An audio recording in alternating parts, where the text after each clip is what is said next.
Hello mga kabesay, papakita ko naman kung anong ginagawa ko habang nagswiswimming sa swimming pool na pambata. Ako ay naglalaba.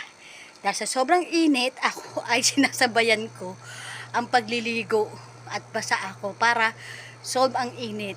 Dahil tingnan mo ninyo dito sa amin, sobrang napakainit. Tingnan dito sa amin, wala kang kasi makikitang mga puno-puno.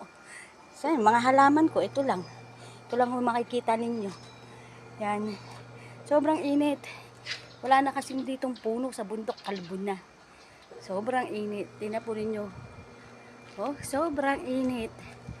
At tingnan po ninyo yung aking labahan habang nagsuswimming. Yan, dami kong labahan. Dahil sa matanda na ako, unti-unti na akong tinatamad magkikilos. Pero yung bata ko, wala kang makikitang labahan. Malinis ang bahay, palinis ang paligid, pero ginagawa ko pa rin ng maglinis kahit papano. Ito yung pala yung swimming pool.